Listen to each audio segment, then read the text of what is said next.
Dear student, एक बहुत ही conceptive question electric charges and field के ऊपर पूछा हुआ है। देखिए ये क्वेश्चन में क्या दे रखा है। देखिए, the electric field at 30, 30 centimetre due to a charge of -8 nano coulomb at the origin.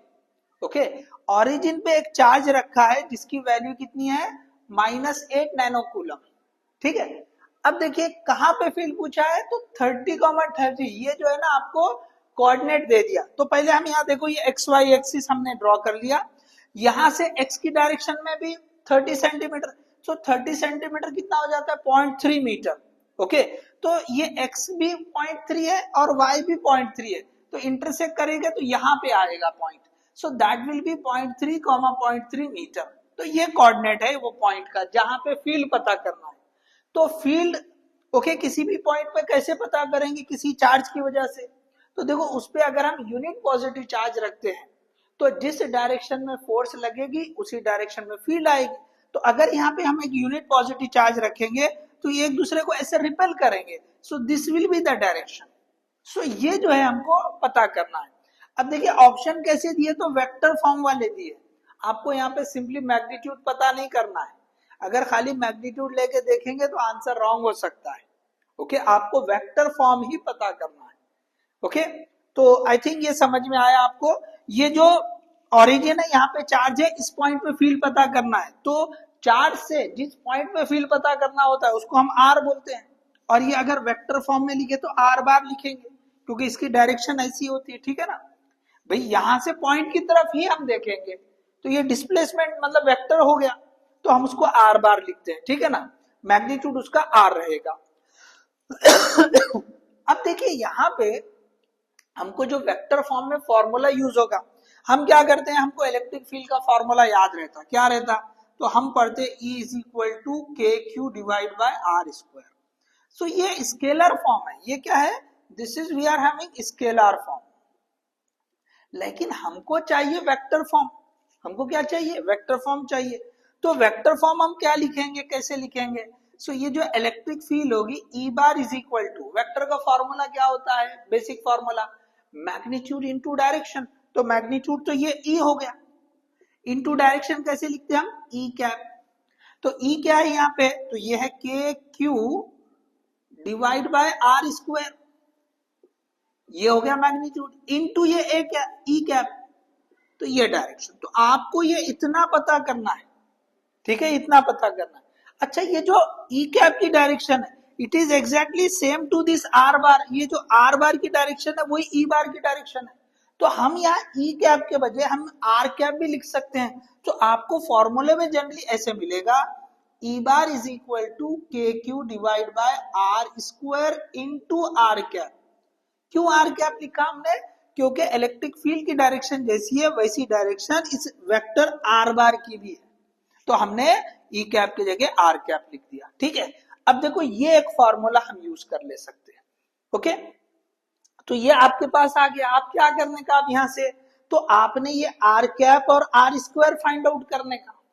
अच्छा, कुछ लोग इसको ऐसे भी लिखते हैं, देखो ये e bar is equal to के Q divide by are square, और ये जो आर कैप है, ओके, ये जो यूनिट वेक्टर है, यूनिट वेक्टर या डायरेक्शन को कैसे लिखते हैं हम, वेक्टर डिवाइड बाय मैग्नीट्यूड।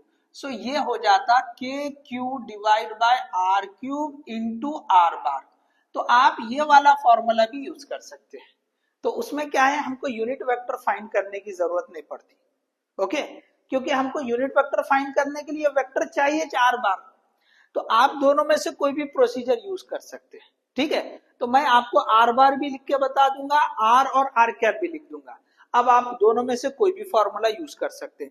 चले पहले आर बार लिखेंगे हम। ओके, तो यहाँ पे आर बार क्या हो जाएगा, तो देखो ये एक्स की डायरेक्शन में कितना है मैग्नीट्यूड, 0.3, 30 सेंटीमीटर, वाई की डायरेक्शन में भी 0.3। तो आप यहाँ पे लिखोगे ये 0.3 आई कैप प्लस 0.3 ये जे कैप। आप चाहे तो इसको कैसे लिख सकते हैं, ये 0.3 को आप कॉमन ले लो और ये आई कैप प्लस जे कैप लिख दो। So this is we are having r bar. ये क्या हो गया, आर बार हो गया। चलिए अब आप क्या करें, आप जो है ना इसको, इसका जो है ना वेक्टर मैग्नीट्यूड ले ले। तो magnitude of are bar is nothing but, हम ऐसे आर लिखते हैं तो ये कितना हो जाएगा अंडर रूट, ये जो है ना ये इससे लिखेंगे x square plus y square, ठीक है ना। तो आप चाहे तो इसको ये 0.3 स्क्वायर प्लस 0.3 स्क्वायर, वैसे आप इसको डायरेक्टली भी लिख सकते थे √2 टाइम्स 0.3। ओके, अगर ये दोनों सेम रहेंगे, दोनों सेम रहेंगे तो हमें पता है कि भाई हाइपोटेनियस ये जो है ना राइट एंगल ट्राइंगल बन रहा है। चलो यहाँ पे बताता हूं मैं, ये जो है सिंपली आप ऐसा भी तो बता सकते थे, देखो ये ए है ये ए है, तो ये हाइपोटेनियस कितना होता है √2a होता है।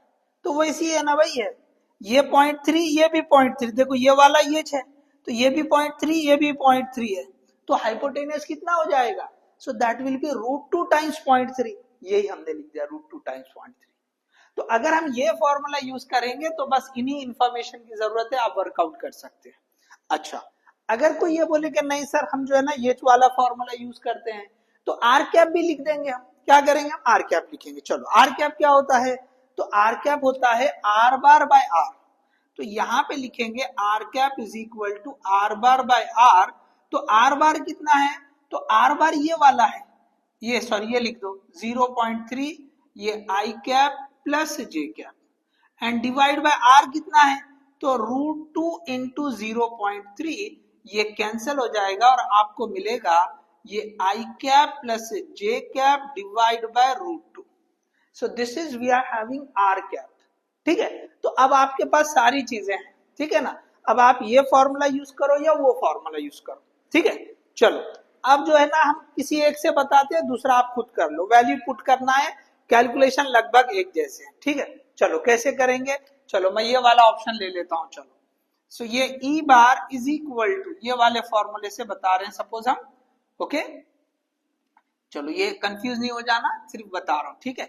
ई बार इज इक्वल टू के का वैल्यू कितना होता है 9 इंटू 10 की पावर 9, ये इलेक्ट्रोस्टैटिक कांस्टेंट के या के ई जो लिखते हैं हम, तो ये कितना है 9 इंटू 10 की power 9 into charge Q, Q का वैल्यू कितना दे रखा है -8 नैनोकूलम, मतलब ये आपने -8 नैनोकूलम मतलब 10 की पावर -9 कूलम, ठीक है। उसके बाद क्या है, ये क्यू हो गया, नीचे डिवाइड बाय, ओके ये के हो गया क्यू हो गया, divide by r cube, r कितना है, तो r is this one, okay √2 times 0.3, तो ये √2 इंटू 0.3, ये आपने इसका क्यूब लेना है, ठीक है ना, यहाँ पे इसका क्यूब लेना है, अगर यहाँ लेंगे तो स्क्वायर आ जाएगा इसके हिसाब से, ठीक है। चलो ये हमने क्यूब लिख दिया यहाँ पे, इनटू आगे क्या लिखा है आर बार, आर बार कहां गया, तो ये वाला है, तो आप लिख दो इसको 0.3 इनटू ये आई कैप प्लस जे कैप, ये आपने सिंप्लीफाई करना है। चलो कैसे सिंप्लीफाई करेंगे, तो ये e bar is equal to, ये +9 है ये -9 कैंसिल हो जाएगा, 10 की पावर +9 -9 10 की पावर 0, आंसर 1 आ जाएगा। चलो इसको आपने निपटा दिया, 9 इंटू -8, सो ये हो जाएगा -72, ये आप वैसे ही रखना है तो रख सकते हैं, ठीक है ना। चलो ये मैंने ऐसे रख दिया, ये 9 और उसके बाद ये -8 डिवाइड बाय, अच्छा अब यहाँ पे क्या होगा, ये √2 की पावर 3 हो रहा है, ओके। तो आप क्या कर सकते हैं, इसको √2 इंटू √2 इंटू √2, ओके। अच्छा इसको क्या लिख सकते हैं, ये तो हमने इसका क्यूब ले लिया, ठीक है, इनटू ये 0.3 0.3 0.3 ऐसे लिख सकते हैं आप 3 टाइम्स। लेकिन उसको हम क्या कर सकते हैं कि भाई ये जो है 0.3 को क्या लिख सकते हैं 3, ओके यहां पे मैं बताता हूं, इधर 0.3 को हम लिख सकते हैं 3 इंटू 10 की पावर 1 लिख सकते, -1 लिख सकते हैं, क्या लिख सकते हैं हम 10 की पावर -1। चलिए चेक करते हैं कि वो विजिबल है या नहीं है, यस विजिबल है, ओके।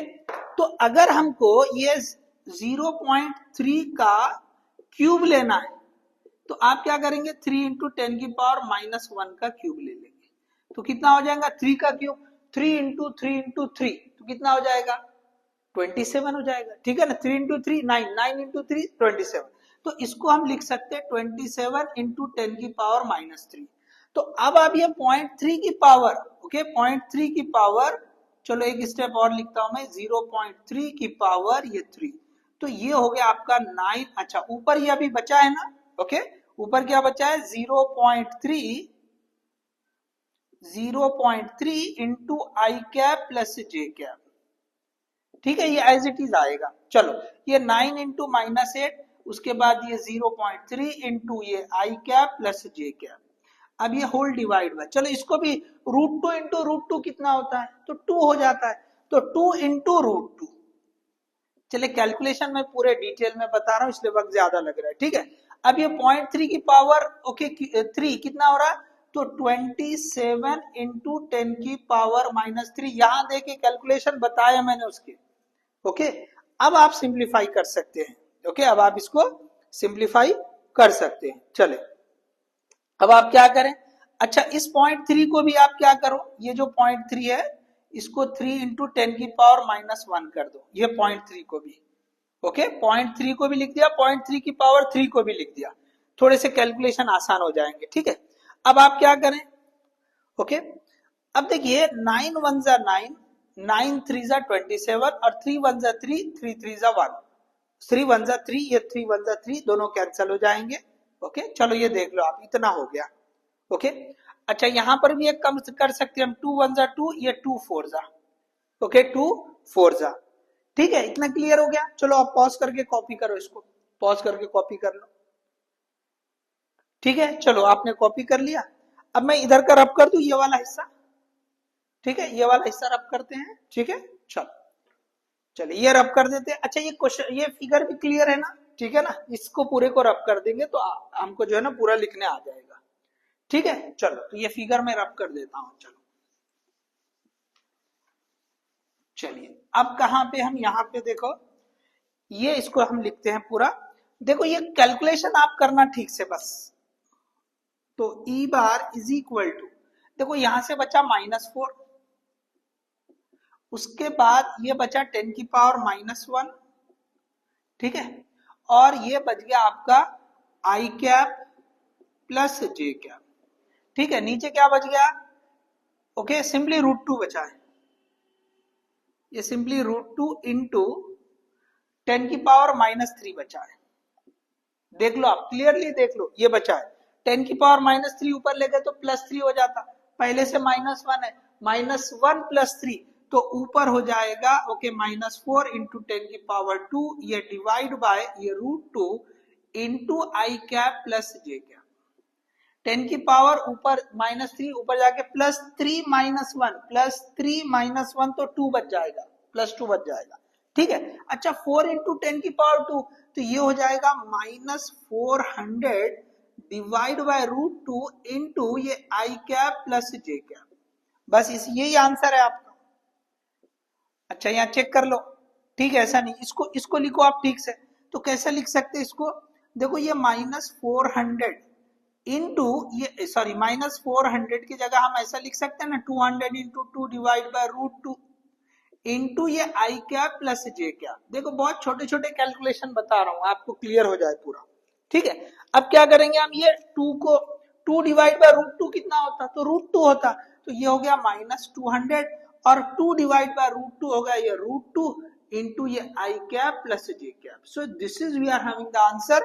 तो इसमें देख लीजिए कौन सा आंसर है, -200 √2, so this is we are having the answer, okay. तो ये जो ऑप्शन है ये करेक्ट है, ओके। अगर आपने मैग्नीट्यूड निकाल लिया सिर्फ, तो सिर्फ अगर ई निकाला हमने, ओके, जैसे ये लिखे ना, ये मैग्नीट्यूड है, ये निकाला तो आंसर 400 आ जाता, समझे, तो वहां कंफ्यूज हो सकते आप, ठीक है ना, सो आपसे गलती हो सकती, ये सही आंसर है, ओके, ये आंसर सही नहीं है, -400 इंटू आई कैप प्लस जे कैप, ये रॉन्ग आंसर है, this is the correct answer, ठीक है। So hope you understood this one, ठीक है। चलिए आगे, सो आपको ये क्वेश्चन क्लियर हो गया होगा, ओके, थैंक यू।